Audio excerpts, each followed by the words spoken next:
Good morning students, Hindi कक्षा में आपका स्वागत है। आज हम पाठ 6 अन्याय का विरोध पढ़ते हैं। मैंने अपने बच्चों की गवर्नेंस जूलिया को अपनी स्टडी रूम में बुलाया। गवर्नेंस मतलब जो स्टडी जो पढ़ाते हैं बच्चों को, उसके लिए बुलाया और कहा, बैठो जूलिया, मैं तुम्हारे वेतन का हिसाब करना चाहता हूँ। मतलब उसकी सैलरी पर वो काम कर रही थी, पढ़ा रही थी, उनके बच्चों को देखभाल कर रही थी, है ना। तो उसके जो वेतन है, जो मंथली सैलरी है महीने की, उसका हिसाब करना चाहता हूँ। मेरे विचार से तुम्हें पैसों की आवश्यकता होगी। मैं तुम्हें अब तक जितना जान सका हूँ, उससे मुझे लगता है कि तुम अपने आप कभी अपने पैसे नहीं मांगोगी। मतलब वो कभी भी अपने पैसे नहीं मांगती थी, सिर्फ काम, जो उसका काम था पढ़ाने का, वो करती थी। ठीक है, वो हिचकिचाती थी मांगने से, इसलिए मैं स्वयं पैसे देना चाहता था, ऐसा उसने कहा। हाँ, तो तुम्हारा वेतन 30 रूबल प्रति माह निश्चित हुआ था। सोवियतीय ये रूबल रूस की मुद्रा है। ठीक है, 30 रूबल। जी नहीं, 40 रूबल, जूलिया ने दबे स्वर में कहा। जूलिया ने क्या कहा कि नहीं, 40 रूबल मंथली था, महीने का था। नहीं भाई, 30 मैंने डायरी में नोट कर रखा है। उसने बोला कि मैंने डायरी में नोट कर रखा है कि 30 रुपया ही है। मैं बच्चों की गवर्नेंस को हमेशा 30 रूबल महीना ही देता आया हूँ। अच्छा, तो तुम्हें हमारे यहाँ काम करते हुए 2 महीने हुए हैं? जी नहीं, 2 महीने 5 दिन हुए हैं, ऐसा जूलिया ने कहा। क्या कह रही हो? ठीक 2 महीने हुए हैं भाई, मैंने डायरी में सब लिखा रखा है। वह डायरी बताता है, बोलता है कि मैंने सब डायरी में लिख रखा है। तो 2 महीने के बनते हैं 60 रूबल, 30 और 30 60। लेकिन 60 तभी बनेंगे जब महीने में एक भी नागा न हुआ हो। नागा मतलब छुट्टी, ठीक है, एक भी छुट्टी न हुई हो। तुमने रविवार की छुट्टी मनाई है, उस दिन तुमने काम नहीं किया है। कोल्या को केवल घुमाने भर ले गई हो। कोल्या मतलब कोई डॉगी होगा। इसके अलावा तुमने 3 छुट्टियां और ली है। मतलब संडे के अलावा, रविवार के अलावा 3 छुट्टी और ली है। जूलिया का चेहरा पीला पड़ गया। मतलब उसको बोला कि 4 छुट्टी हो गई, है ना। वह बार बार अपनी ड्रेस की सिकुड़नें दूर करने लगी और बोली, एक शब्द भी नहीं, मतलब कुछ भी नहीं बोली, सिर्फ सुनती रही। हाँ, तो 9 रविवार और 3 छुट्टियाँ, यानी 12 दिन काम नहीं हुआ है, वह ऐसी बोली। मतलब यह है कि तुम्हारे 12 रूबल कट गए हैं।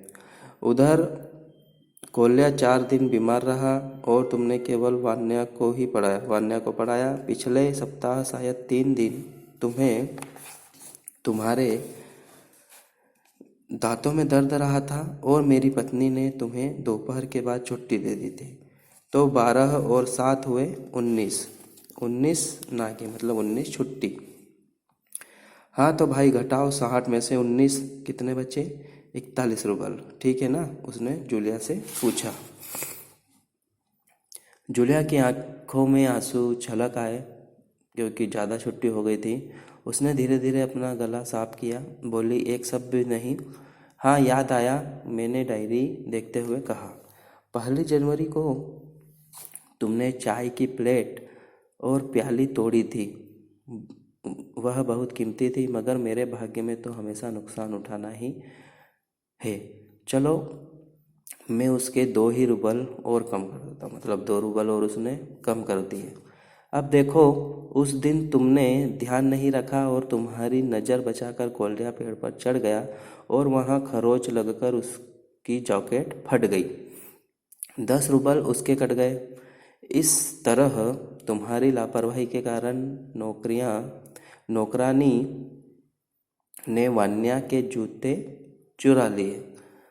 अब देखो भाई, तुम्हारा काम बच्चों की देखभाल करना है, तुम्हें इसी के तो पैसे मिलते हैं, वैसा बोला जूलिया को। तुम अपने काम में ढील हो दोगी तो पैसे कटेंगे या नहीं? मैं ठीक कह रहा हूँ ना? तो जूतों के लिए 5 रुपये और कट कर दिए। और हाँ, 10 जनवरी को मैंने तुम्हें 10 रुपये दिए थे। जी नहीं, आपने मुझे कुछ नहीं दिया, जूलिया ने दबी जबान से कहना चाहा। अरे मैं क्या झूठ बोल रहा हूँ, मैंने सब हर चीज़ डायरी में नोट कर करके। बार बार वह ऐसा ही बोलता है। तुम्हें विश्वास न हो तो दिखाऊं डायरी?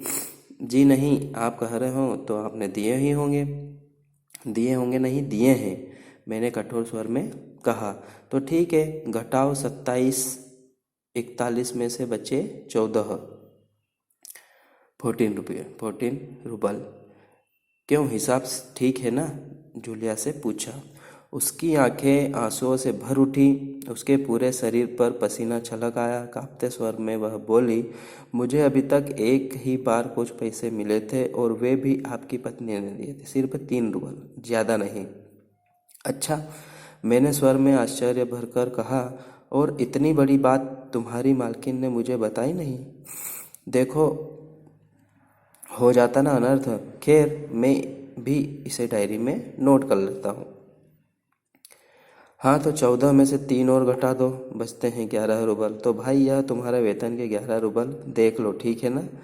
उसने कांपते हाथों से 11 रुपये लिए और अपनी जेब टटोलकर किसी तरह उन्हें उसमें ठूस लिए, मतलब रख लिए, और धीमे विनती स्वर से बोली, जी धन्यवाद।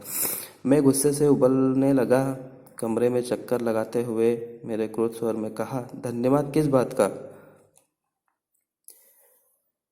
इसके आगे हम कल पढ़ेंगे। धन्यवाद।